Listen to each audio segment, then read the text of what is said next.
In this video, we try out alternative cars as we send it in the Porsche curves, and it all goes wrong as Tetra Rouge as we go for a bit of a journey. Hello everyone, and welcome back to a Gran Turismo video where I'm in the Mazda LM55 Vision Gran Turismo car. So I'm on the lookout for a car that can beat these blimmin' Group C cars because they're quite annoying if I'm honest with you. If you do enjoy this video, do give it a like and do subscribe to the channel as we kick off this race. Key just pulling off to the right hand side there as we set off in an engine which is very similar to the 787B in terms of the noise. So I'm hoping this car can do quite well. So the Group Cs are obviously very strong on the Mulsanne straight. That's where they really gain loads of time. But in the corners, they struggle. So we're after a car which basically has good top-end speed, but also good cornering. Very difficult because downforce plays a significant factor. We've got Cozy Snow there just going up here. Go to the chase cam there, and there's a slight tap as they rejoin the circuit. But if you didn't notice, well, I did go very wide then at Tetra Rouge. And guess what that means? Yes, indeed. It's a 0.5 second penalty there. You see me shaking my head because I effectively was avoiding action and then was slightly tapped. But look at this. We get a big old boost there from Cozy Snow. But that actually causes me damage. So I end up losing speed because of the damage. So, yeah, it is what it is. But it is like a multi-class race, this. It really is on the Mulsanne straight. And even in the corners, actually, as we go through this race, you will see that as we fast forward a little bit more here. And you can see there the German coming now. Look how fast. Look how fast the difference is as we go down here. It's actually insane. It's like LMP1 and LMP2 as we go into the second chicane then, slowing it down there. It's not Lewis Hamilton up ahead. I have no idea what that's about then as we continue on through here. Oh, we gained a place there from Mercedes. I have no idea what happened to them. So we will have a look at that in due course here. We've got Key going on by. Let's actually jump back to that then. Let's have a look what happens to the Mercedes here. It's Sugar Haze. So in towards the chicane they go in the Sauber. Through the right hander. Are they just going to lose it on the rear end? Yes, they are. Spin the wheels up and go around. Very common to do on that chicane. You're going to see that all week long. Right, okay, here we go then. There's a Nissan flying on by here. And I can't do much about that. But let's see what we can do when we get to corners then. So we're heading towards the Porsche curves now in the Mazda. This is where this car should dominate, and look at the speed carried here. It's like 30 miles an hour different. 170 we carried there. We're going to send it down the inside here. Oh, so close there with the 787B. Fortunately, they saw me at the last second then, so there wasn't a crash. But this is where the major difference is between the cars. That Nissan's just got off the circuit. I expect a 0.5 second penalty. They already had that one. Do they get another? That is the question. Yes, they do. They go up to 1 second. But our tyre wear in this car was looking very good. So I decided to pit at the end of lap 1 then. Try and get out the traffic because they're holding me up so much in the corners. If I can get free air on my own, I'm hoping I can gain some lap time. We head to the end of lap 2 then. Start of lap number 3. I can finally do my first fast lap then. Are we ahead of everybody? That is the question. It looks like we are. We're in P9 at the moment. That's not too shabby at all. Let's see what we can do then. Lap number 5 is the first time I see a car. And once again, it's the German. Going on by there is Snow. But they've got a 1 second penalty. And we've got 3:22.8 as a lap time. It's a bit slow when the fastest lap's at 3:18. That's a 4 second difference, that is. It's a bit too big, to be honest with you. But let's see what we can do as we head to the Porsche curves. Let me show you doing the Porsche curves in this car actually, and you'll see the difference. So as we come into here, we turn in, it's a tiny bit little lift there, and then we continue on round 176 there. Look at this. We're not literally batting an eyelid here, but then we're going to let off, drop a gear. Look at this, 163 there, in towards the left we go, dab the brakes. Does understeer a teeny tiny bit, but we carry so much more speed. It's the one place we do benefit from being in a different car. We're going to head down here then towards Mulsanne corner. That's Snow going back on by here on the final lap then. I do take avoiding action there because I was closing very close to the 787B. This car very good on the brakes. In fact, all the newer cars are very good on the brakes because they're not carrying as much speed either. They've got more downforce and they just slow that a little bit more. So Snow takes that penalty then on this final lap. So we need to defend the inside here. That was always on my mind. Defend the inside. That way the 787B can't get on the inside and we can just send it on the inside. There we go. Look at that. We had to drop a little bit of speed there from the title line. But now we can just do the corner as normal as we go through here. I love this sweeping right in this car. Feels so good. But one thing that we can see from this one then as we head towards the end, the Mazda doesn't really work. We're a bit too far off the pace. 4 seconds at least there off the pace on a per lap basis. It's just not good. Very good tyre wear, though. Much, much better than that Sauber Mercedes. It really was. But it doesn't work at the moment in this race combo. So what we're going to do is try and find another car. So I got asked if I could do a hypercar. Well, there's the Toyota GR010 Hybrid. Is that a hypercar? Actually, whatever it is. It's there, okay. So here we go then on the start. I'm pretty sure it's a hypercar or whatever they call them nowadays. We've got Blue Racer in the Bugatti Veyron there, trying out a non-Group C car. Trust me, that Veyron's going to be useless. I did give it a bit of a practice beforehand, so that's why you're not even going to see it in this one. Getting a couple of places at the start there as we go through the right-hander. We do have hybrid in this car, actually. We've got Leviteers up ahead. You can check out Leviteers on YouTube and Twitch as we head towards the left-hander. And again, this is where this kind of car struggles. We're a little bit better in handling here, and we're just being held up massively by the Mazda. Up ahead, someone's gone for a spin there. I was on the inside of Leviteers. I decided to back out of this. Unfortunately, Quacko behind me whacks me off. I was not happy with that at all, really. You can see my face change there. They didn't adjust their speed. Oh, I don't believe so. Let's actually have a look at it on the bloopers then. So we're going to head up here then, and they slow it down, they accelerate, and then they go into me, which forces that left rear to get loaded and spins me out there. Yeah, I wasn't too happy with that one. I will be brutally honest with you. Definitely on them, that one. But I did notice this. As we go down here then, there's a bit of an incident there. So what happened? The Jaguar got netcode with the Veyron there, and it just pushed them out wide and hit them into Twiz. Great recovery though, Twiz. The full 360 or 720 or however many times you rotated, you did recover that very nicely as we jump back on board myself going through here then. It's like going back in time, isn't it? We're going to leave this corner. The initial hybrid actually helps this car massively. It allows it to keep up with the likes of the Sauber and the Mazda 787B here. But then the Sauber just picks up speed. 787B is even quicker down the straight. It really is. It's why it's the car of choice for the race, and the Sauber is the car of choice for qualifying. There's the Veyron then. It's just got no chance is probably the best word. No chance whatsoever, that Veyron. It's amazing it's in the same category, to be honest. Arguably, it shouldn't be. Up ahead then, we've got the Jaguar going off the circuit then. Let's have a look how they went off. So we're going to go in towards the second chicane. Oh, it's F1 who was the issue previously.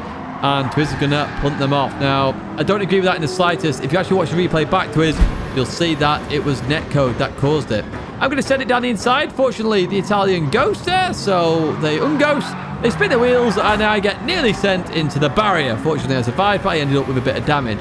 But yeah, I don't believe in revenge punting, like, not even unless it's 100% certain. I just don't believe in it. I understand why some people do it, but in that situation, it wasn't acceptable to even revenge punt. If you actually watch the incident back, literally it's netcode. They slightly moved. The Veyron sort of pushed it, but it wasn't the Veyron's fault either, and it just pushed them into them. That was a cracking pit entry. I don't know if you noticed that one. It's why I was laughing my head off. But we're going to leave the pits then. We did have to change tyres on this car. The rears were absolutely getting eaten up there as we go into turn 1 and turn 2. We do have somebody in the distance there. We've got Big Os. And we'll see if we can catch them. But no, we don't. Get to lap 6. Not much has changed. You do suffer some wheel spin in this car. It's pretty useless, to be honest with you. And another car I would not use in this race. But I wasn't going to give up. I don't give up with these things. I was like, okay. So I checked all the cars. I was like, we need a car that can do about 200 on the straights, but it's very good in the corners. So I had a look at this Hyundai, the N VGT car, 2025 car, so it's technically not out yet. So through the right we go then, and it's very similar to the Mazda, to be honest with you. It's got slight differences, but overall, the design and the philosophy of how it drives are very, very, very similar. Let's see what we can do then with this car. So 787B of Iceman goes around the outside. But unfortunately for Iceman, we're much better on the brakes. In fact, this Hyundai is probably the best on the brakes out of the 3 cars I have tried here. It's unbelievable on the brakes, this car, which does mean we can send it on occasions. Iceman does a really good strategy there, just backs out of it, knows they're going to overtake me on the straight. There's no point in causing issues here. And then we've got Adrian on the right-hand side there. They're going to lose it there. They managed to catch it, though. And Iceman's going to follow me through. In towards the right we go. And we've not got many places to go here, so we're going to give a bump draft. No, we're not. Well, I wanted to give Bradley a bump draft, if I'm honest with you, but I couldn't there because they just veered left slightly to avoid contact. So this is where that speed difference shows then. We've only got 6 gears on this car, but we can hit over 200 miles an hour. So it's not the end of the world. Getting pre there. Once again, being smart with Tom as well behind, just waiting until after the chicane. They know I can brake later. They know I can do the chicane quicker than them. So they wait up, they're going to get a boost now, and then they can overtake, and they lose very little time from that. Very little at all, because I do the corner quicker anyway. It actually causes them more issues if I'm literally fighting it. But as we go to here then, Tom did try around the inside. Tom's not going to lose too much there because we're with the pack. as we see somebody off there. That's Sean. As we continue on then. And there goes Tom now. So we are losing out here, but it's the corners where it matters most for us. As long as we can keep up just on the straights, like we are doing at the moment, there's every chance. And I was actually feeling quite good about this race, if I'm honest with you, because I was still with the pack. I can still see Tom. There's a 2.5 second penalty. I think that's Turbo Toby in the distance there, as Adrian goes by then in that Sauber. But we are there. We are there or thereabouts. And the Mazda... Oh, hello. I did see that on the rear view, so that's why I didn't turn into the apex. I let Sean go on by and then turned in. So you do have to keep aware of that. Even if someone dives you, give them the space, because they're diving. They've made the move at that point. If you just turn in, it's on you as well. You've got to be aware of your surroundings. As Turbo Toby takes the penalty, we go past another German there as we continue now in P13. But look, we're with everybody else. The Mazda really didn't suffer that much dirty air. Does the Hyundai, though? That is the question. As we head in towards the Porsche curves and looking to slow it down, I have to slow a bit more here because of that dirty air. So yes, it does suffer from dirty air. Look at it. You can see it's really impacting me. So what I need to do is get out of it. So that's what I'm going to do here. And look at this for an attempted move then. Around the outside of both of them. In towards the left we go. Oh, that was one of my favourite moves that I've done today here at Le Mans. Oh, that's so nice. So nice. A bit like the Mazda, you may notice down that bottom left, the tyre wear is non-existent. So straight in the pits we go then, following DJ Olive in the mix as we go in. Don't change tyres, don't fuel up. We leave the pits ahead of DJ Olive and on our way here then. And I don't know where DJ Olive went actually in all of that.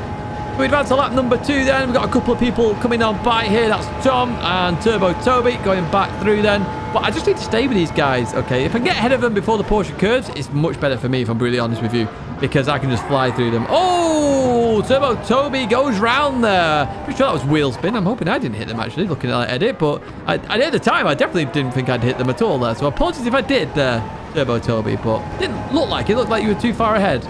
But even so, we continue on here. There we go, 165 through there. Then we get to the dirty air. This is where the car starts to struggle. I need to get out of it very quickly, so I go to the outside line. And then the car just sticks, and round we go again. Doing the same move once again. And the tongue is out, so you know I'm concentrating as well. You know that. Bradley comes out the pit with a 3-second penalty. That's not the greatest thing in the world. But Bradley also moves over there. You did not have to do that, mate. I appreciate it, though, because Bradley actually lost out on time there. I didn't really lose out because I could do my normal line there, which is a slight lift in Tetra Rouge. And Bradley's going to go clean on through once again then. Appreciate that, though, Bradley. Honestly, do appreciate that. It's very difficult when you're in the non-meta car like this, and the strengths and weaknesses of these cars are vastly different. As you see here on the exit of the corner and the corner itself, I catch up like a second on a corner, but then I lose a second on a straight. Mental.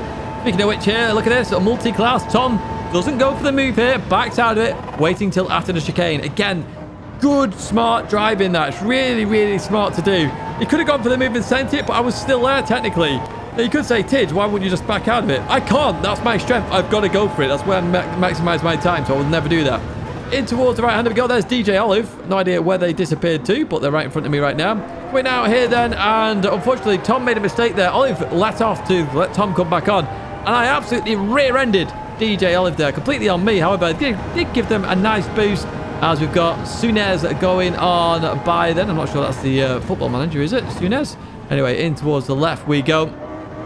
Is it Snus? Oh, Futurama. I've not seen that in years. Right, in towards the right we go then. Slowing it down. We can beat it out of here very quickly, and we need to get ahead of cars. Where we can get ahead of them, we want to get ahead of them. So the initial throttle and acceleration this car's dominant with, because it's all-wheel drive. It just goes. There's no wheel spin whatsoever. But look at that Sauber go. We are going to be in a bit of trouble then in the Porsche curves. We've got 3 cars directly in front of us. We know dirty air impacts this car as we come into here, and you can see it just going off there. We did 165 earlier. Struggled to do 140 then because of the dirty air.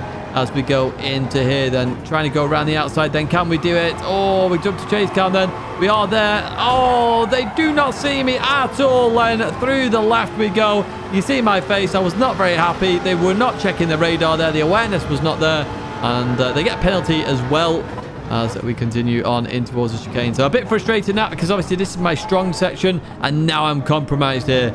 Not too much, because Bradley is directly in front, but I am compromised. We've got a couple more in the pits then. We've got Sean and Obelix as we continue on here. We're in P12 at the moment. Who's coming out the pits there? That's the German Obelix. So hopefully we can get by them. Yes, we can. As we head into the chicane then. But I don't know if you noticed, folks, in this race, we've actually had the better race. This car can keep up. It's still slow. There are still faster cars out there, but at least it can keep up. And it's a car I would actually suggest for a lot of the lower DR drivers. If you're a DRB, DRC, DRD even, and you are struggling with the Group C cars, pick the Hyundai. It's going to be good on the exit of corners, okay? Even the Mazda as well will be good on the exit of corners. It's very good on tyre wear, and you can have a good race because in your driver racing categories, lots of people are going to make lots of mistakes as the German driver goes by there with a 1 second penalty. And keep up with that 1 second penalty. Hopefully we can go by, but let's see what happens then. That looked like they went too wide too early. You know my motto at Le Mans. Did they go too wide too early? Well, I can't see because I've edited it this way. What a moron I am. Anyway, in towards braking zone we go. Sean No Honey, 0.5 second penalty. Obelix does have a 1.5 second penalty. I was right with that assumption. As we head in towards Arnage, then through the right we go. Big time advantage as fast as you can. Oh, slight contact there because of that wheel spin, which this car doesn't get. We're going to go past Obelix then, and we're going to have 2.5 laps to go. And our favourite bit, the Porsche curves. A lap later then, we're in the Ford chicanes. We've caught up to Snoo again as we go through the right-hander. And can we get by them before turn 1? Because being behind a car, the traffic cost me so much time. There's easily 320s and quite possibly a 319 in this car on this circuit if you're not in traffic. If you're not in traffic, that's race pace as well. But it's possible to have a race in this car. So it's one I would highly recommend you have a look at if you are struggling with these Group C cars. It really, really, really is. We are trying to get by Snoo here, but it's not working out very well. I know they're called Soons. I've got the Snoo joke going now as we continue on through here and head towards Tetra Rouge. In we go, and we had to really slow the car down there. We dabbed the brakes, and it just cost us more understeer. So guess what, folks? We're going to get another 0.5 second penalty. There it is. Right, okay, let's advance further on then. And Obelix here just sent it into Mulsanne corner. I have no idea why Obelix did that because it caused contact on the rear quarter. And you're never going to outbrake this car. Never. Much easier just to wait till this part here because it costs you time and then go clean on by. Very odd. I did put some question marks after and he did apologise for it. It's just a bit confusing, to be honest with you. It's just like, just wait, literally 2 seconds and you're past easy. Now, we had a penalty as well, so we couldn't really do much here. Initial acceleration is our strength, but then that Sauber starts to pull away. But it's the dirty air in this car. I probably may go with I don't even know. The Mazda's good and this is good. It's not the best car by any stretch of the imagination. You can go much quicker in those Group C cars. But these cars can at least compete in the lower brackets, in my opinion. And it's what I would recommend if you are struggling. See here, I'm struggling with dirty air. I didn't have that much of a problem in the Mazda. As we go through this left-hander then. And going to continue on here. Got enough fuel as well, of course. I didn't actually realise in the weekly race guide, by the way, that fuel was even an issue. Like, I literally got to the last lap and I was like, oh, I've got red writing. What's going on here? But I had enough, obviously. So coming into the final chicanes then, and this car is very good obviously on acceleration, so that's what we're going to try and do. We're going to head towards the line then, and with the racer, gear change happens. Who gets it? Oh, we just lost out there by 5 thousandths of a second. But yeah, do check out the Hyundai N 2025 Vision Gran Turismo car and the Mazda as good alternatives for the lower driver ratings. If you're in the top splits, unfortunately, you're going to have to use the Group C cars.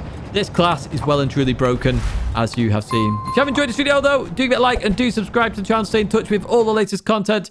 2 videos there to check out, including this week's weekly race guide, and you can check out GT Amiga and Fanatec with the links below, and use code Tidgney at checkout. You will get a discount on GT Amiga.